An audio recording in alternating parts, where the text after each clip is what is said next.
Saya sebenarnya agak malas untuk mengomentari tentang perpindahan ibu kota negara ke sebuah daerah di Kalimantan. Tetapi karena pembicaraan begitu marak dan muncul petisi dan kemudian saya lihat lagi ini adalah masalah perubahan dan tanda-tandanya persoalan yang muncul ini adalah ciri-ciri dari setiap perubahan yang wajar dialami oleh siapapun juga yang menjadi tokoh perubahan.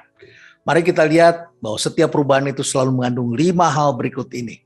Yang pertama, suatu perubahan belum tentu akan menghasilkan sesuatu lebih baik.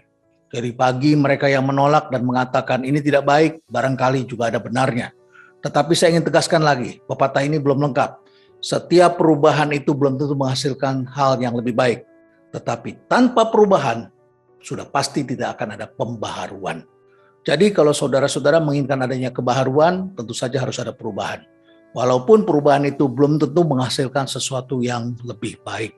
Jadi memang ada risiko-risiko yang harus diukur oleh setiap pemimpin. Yang kedua, saya ingin mengingatkan ada quotes dari Albert Einstein yang mengatakan bahwa banyak sekali orang yang masuk dalam kategori orang gila. Apa itu orang gila? Orang gila adalah orang yang mengharapkan hidupnya berubah, tetapi selalu melakukan hal yang sama berulang-ulang. Jadi hendaknya kita jangan berpikir seperti orang gila. Menginginkan terjadinya kebaharuan, ingin hasilnya lebih baik, tetapi kita selalu melakukan hal yang sama berulang-ulang. Sudah wajar pemimpin yang hebat itu adalah pemimpin yang melakukan perubahan. Saya juga ingin menyampaikan kepada Anda, pemimpin perubahan ini bukan manajer biasa. Pemimpin perubahan adalah orang yang mengambil resiko, terutama adalah pada tahapan eksekusi. Sebab ketika wacana diumumkan, izin diminta, kemudian sampai pada tahapan membentuk undang-undang, semua orang mudah bertepuk tangan. Semua orang senang, wacana-wacana itu mudah diucapkan. Dan kita lihat banyak sekali orang yang mengajukan usulan-usulan, yang mengajukan pemikiran-pemikiran. Tetapi yang babak belur itu adalah yang menjalankannya. Karena nanti ketika eksekusi itu pasti ada hal-hal yang di lapangan harus beradaptasi, menghadapi kesulitan, penolakan, dan lain sebagainya. Jadi sekali lagi kita ingin mengharapkan hasil yang berbeda, tetapi kita punya kecenderungan selalu berpikir untuk melakukan hal yang sama berulang-ulang. Dan yang ketiga, kalau kita bicara tentang perubahan, maka kita bertemu dengan manusia yang berbeda-beda. Ada manusia yang berpikirnya adalah constraint based, ada manusia yang berpikir adalah opportunity based. Yang membedakan di sini adalah berpikirnya birokratik, yang di sini berpikirnya adalah entrepreneurial. Orang yang berpikir entrepreneurial itu tidak pernah mau terbatas oleh constraint. Dia akan selalu melihat cara jalan keluar. Sedangkan orang yang berpikir birokratik mengatakan, tidak bisa Pak, selama anggarannya belum ada, saya tidak bisa bekerja. Karena tugas seorang birokrat adalah menghabiskan anggaran. Jadi adakan dulu anggarannya, baru kemudian di-spending. Betul bahwa dalam situasi seperti ini kita harus mengeluarkan uang. Tapi selama pandemi kita telah melakukan sesuatu yang disebut helicopter money. Apa itu helicopter money? Kita dikucurkan uang dari atas. Untuk apa? Untuk tidak berkegiatan, untuk stay at home. Jadi tidak ada kegiatan produktif selama pandemi. Tetapi kalau kita ingin ekonomi bergerak, memang harus ada kegiatan ekonomi produktif. Itu sebabnya di berbagai negara para ekonom kemudian mengeluarkan budget yang cukup besar untuk kegiatan-kegiatan yang disebut sebagai kegiatan produktif di dalam masyarakat. Misalnya saja kegiatan padat karya. Tujuannya adalah agar banyak orang yang bekerja dan kemudian bisa meningkatkan pendapatan. Jadi tidak lagi helikopter money, tetapi adalah kegiatan ekonomi produktif. Saya agak heran kalau kita yang belajar ekonomi masih berpikir tidak perlu melakukan hal seperti itu. Dalam situasi seperti ini, memang kita harus tarik ulur. Kapan kita harus stay at home, terutama di tengah-tengah ancaman Omikron yang demikian dahsyat ini, dan kemudian pada waktunya kita harus memiliki kegiatan ekonomi produktif yang distimulasi oleh pemerintah. Jadi tidak mungkin kita menggunakan cara berpikir yang bersifat constraint based. Kita juga memerlukan cara berpikir yang disebut opportunity based. Bagaimana contohnya? Oh, banyak sekali. Kita bisa melihat di Asia ada beberapa tokoh yang melakukan pembangunan dengan pendekatan opportunity based. Salah satunya adalah Uncle Lee atau Lee Kuan Yew. Mendiang Lee Kuan Yew tentu saja mengalami banyak constraint ketika dia mulai pembangunannya di Singapura pada tahun 1960-an. Apa yang terjadi? Negara itu didiami oleh 3 etnik besar, India, Tionghoa, dan juga orang Melayu, yang selalu konflik. Kemudian mereka tidak mempunyai pantai yang indah. Jadi kalau mau dibangun pariwisata, tidak ada pantai yang indah. Mau dibikin sektor pertanian, mereka tidak mempunyai sawah di negaranya. Jadi untuk membuat pertanian juga tidak memungkinkan. Lalu seperti jargon-jargon para pemimpin pada masa itu adalah ingin melakukan industrialisasi. Diundanglah investor untuk membangun investasi atau pabrik-pabrik besar di Singapura. Begitu investor datang, hanya dalam hitungan hari, mereka sudah memutuskan tidak mungkin membangun pabrik besar di Singapura. Why? Karena marketnya sangat kecil. Apalagi kemudian mereka konflik dengan Malaysia. Semakin kecil, mereka tidak bisa memproduksi di Singapura dan memasarkannya ke Malaysia. Jadi, serba constraint, serba terbatas.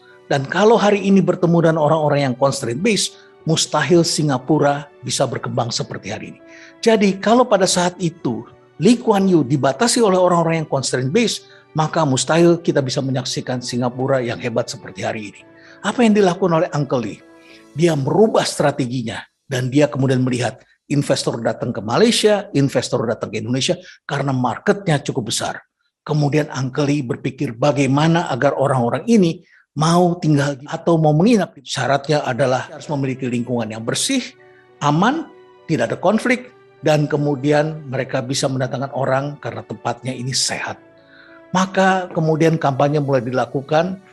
Para investor, para pekerja, para profesional yang disayang oleh perusahaan-perusahaan besar itu diizinkan untuk tinggal di Singapura oleh pemilik perusahaan.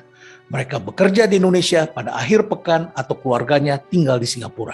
Why? Karena udaranya bersih, airnya lebih bersih, dan tentu saja karena negaranya aman. Sementara 3 hal ini diabaikan di negara-negara di sekitarnya. Jadi Lee Kuan Yew adalah contoh pemimpin yang berpikir di luar dari kebiasaan, tidak constraint based. Kemudian kita juga melihat tokoh lainnya. Ini ada di Korea Selatan. Namanya Mendiang Park Chung-hee. Seorang tentara yang kemudian memimpin dengan tangan besi. Tapi akhirnya ia juga mati ditembak. Seperti itulah tokoh-tokoh perubahan. Selalu menghadapi dilema-dilema dan juga perlawanan-perlawanan. Tapi Park Chung-hee melakukan atau meletakkan dasar yang sangat penting bagi Korea Selatan. Ia melakukan gerakan yang dikenal sebagai Semaul Undong. Yang dilakukan adalah membagikan setiap desa dengan 1 sak semen. Bukan 1 miliar rupiah seperti yang dilakukan di Indonesia. Jadi kita memiliki banyak kemewahan saat ini di sini.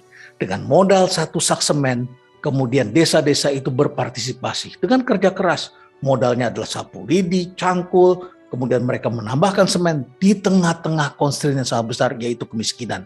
Korea Selatan pada masa itu jauh lebih miskin dari Indonesia. Hasilnya kemudian bisa kita saksikan. Upaya yang dilakukan oleh Park diteruskan oleh para penggantinya. Mereka melanjutkan, sampai hari ini kita melihat Korea Selatan menjadi pusat ekonomi kreatif di Asia. Dan kita lihat bahwa Korea ternyata menjadi magnet bagi dunia. Dan berbicara tentang kesiapan itu sama seperti kita yang akan menikah. Kalau kita harus punya rumah dulu, punya mobil dulu, dan punya banyak hal baru menikah, maka mungkin sampai sekarang kita akan menyaksikan pengantin kita di Indonesia ini rata-rata baru menikah di usia tua. Padahal untuk menikah itu rata-rata pasangan belum siap, tetapi mereka berani untuk melangkah ke depan. Karena ini adalah long term game, jangka panjang, bukan 2 kali 45 menit seperti main sepak bola. Dalam perjalanan panjang itu kita akan terus mempersiapkan diri, mengadakan ini dan itu. Sama ketika Bung Karno dulu mengumumkan kemerdekaan Indonesia. Indonesia belum siap, belum ada ini, belum ada itu. Tetapi dengan keberanian Bung Karno, kemudian Indonesia diumumkan kemerdekaannya. Apa yang terjadi kemudian? Banyak hal yang belum siap itu kemudian bisa dilakukan, diperbaiki, disiapkan setelahnya. Dan akhirnya kita merasakan kemerdekaan itu sampai hari ini. Dan itu adalah 3 hal yang sudah kita bahas. Lalu ada lagi yang keempat. Apa yang keempat? Dalam setiap peristiwa perubahan selalu akan ada yang namanya resistensi atau penolakan-penolakan. Baik secara halus maupun secara terang-terangan. Jadi tidak heran kalau ada petisi, ada keberatan-keberatan. Seperti itulah yang namanya perubahan. Selalu akan ada resistensi. Apakah itu dilakukan hari ini, 20 tahun yang lalu, 30 tahun yang lalu, atau dia lakukan 20 tahun ke depan, 30 tahun ke depan? Jawabnya setiap perubahan selalu akan dilengkapi atau selalu ditemani dengan sebuah peristiwa yang disebut resistensi. Jadi sekarang tinggal kita pilih, mau kita lakukan sekarang atau di masa depan.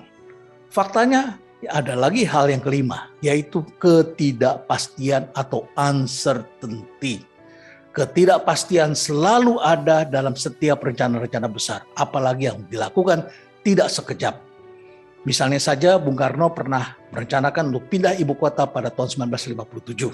Dan kemudian gagasan itu disampaikan di hadapan para arsitek dan perencana tata kota dari Rusia. Kemudian mereka membantu Bung Karno membuat rencana itu, jadi tata kotanya sudah ada, dan ditatalah Palangkaraya menjadi calon ibu kota baru. Di situ Bung Karno merencanakan kota baru yang kemudian hidup berdampingan antara jalan darat dengan jalan sungai. Bahkan Bung Karno melarang pembangunan gedung-gedung di sepanjang tepi sungai, karena itu bisa merusak alam dan pemandangan. Tetapi pada tahun 1960-an, ternyata ekonomi Indonesia di bawah Bung Karno mengalami kemunduran. Indonesia kemudian menjadi sasaran serangan negara-negara barat karena dianggap melawan gagasan-gagasan mereka. Bung Karno menciptakan Ganevo dan lain sebagainya. Dan akhirnya kemudian kemunduran itu dihadapi oleh Soekarno yang akhirnya menghentikan rencana pemindahan sampai kemudian ia dilengsarkan pada tahun 1967. Gagasan untuk memindahkan ibu kota ternyata juga dilakukan oleh Soeharto. Kalau Bung Karno melihat bahwa ibu kota lungsuran dari penjajah itu sudah tidak tepat untuk digunakan, maka Soeharto melihatnya sebagai cara untuk keluar dari kemacetan lalu lintas. Ini disampaikan oleh putrinya yang juga menjadi pengusaha di bidang jalan tol pada saat itu. Di mana-mana sudah terjadi kemacetan, polusi yang begitu besar, dan akhirnya kemudian Pak Harto mengumumkan akan melakukan pemindahan ibu kota.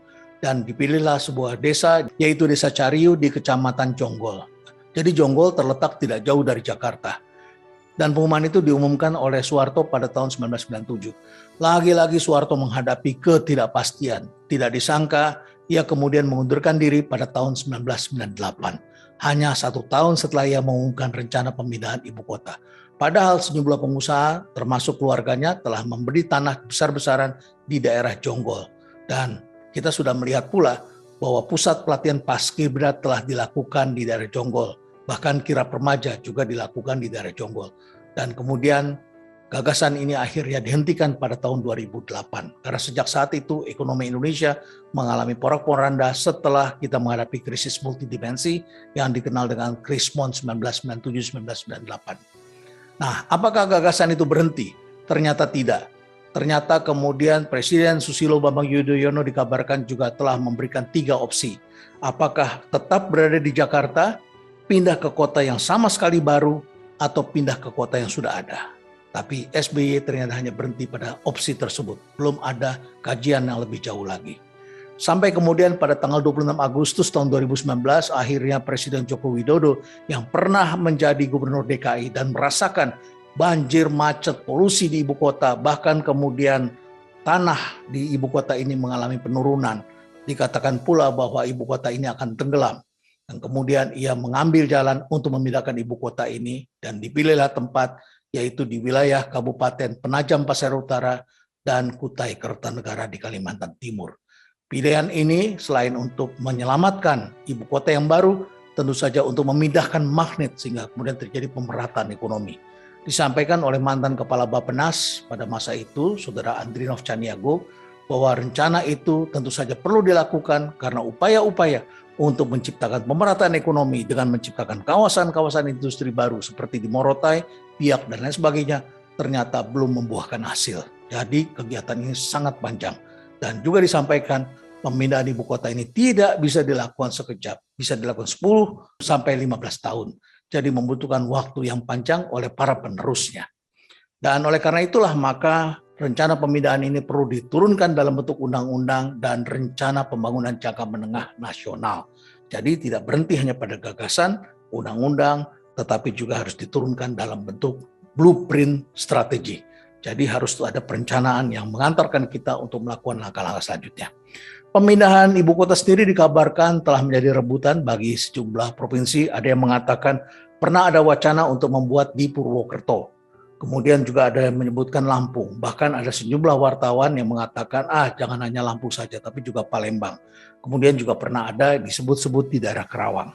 Tetapi sekali lagi persoalan yang diajukan kenapa harus pindah selalu sama, yaitu macet dan sudah tidak lagi sesuai untuk kita hidup bersama seperti sekarang ini. Polusi begitu besar, ekonomi bisa lumpuh, kerugian ekonomi karena kemacetan lalu lintas begitu besar, ledakan penduduk, kemudian terjadi ketimpangan ekonomi karena luar Jawa juga harus dimakmurkan. Wacana ini kurang lebih tetap sama. Tetapi saya ingin menyatakan pada Anda bahwa wacana-wacana ini tentu harus dituangkan dalam bentuk kajian, dan kemudian dari kajian itu diumumkan, kemudian Presiden meminta izin kepada rakyat Indonesia melalui parlemen, sampai kemudian membuat undang-undang dan baru disusun program. Oleh karena itu maka ini bukan sesuatu yang sifatnya jangka pendek, tetapi memerlukan waktu. Apakah ibu kota masih bisa menjadi tempat tinggal yang layak seperti yang pernah kita impikan? Banyak sekali lagu-lagu yang telah diciptakan oleh para musisi yang saya kira telah menginspirasi sejumlah tokoh untuk melakukan perubahan. Sempat terkenal lagu-lagu yang liriknya diciptakan oleh grup band Bimbo. Bimbo, dulu namanya Trio Bimbo yang kemudian dikenal sebagai Bimbo, ini telah menciptakan lagu-lagu yang selalu ada satirnya tentang ibu kota. Dan saya kira semua ini menyiratkan sesuatu yang perlu kita renungkan bersama. Salah satunya adalah balada Seorang Biduan yang bisa Anda download sendiri dan dengarkan. Liriknya Anda bisa baca di sini. Kemudian di samping itu juga balada Gadis Desa, dan semuanya sama-sama menyiratkan kehidupan yang pahit di ibu kota. Lalu juga ada lagu dangdut yang diciptakan oleh sang maestro Rhoma Irama, bercerita tentang kehidupan di Jakarta yang ternyata kita bisa tidak saling mengenal dengan tetangga. Ini adalah ungkapan para musisi yang gambarannya tentu saja sungguh menyesakan.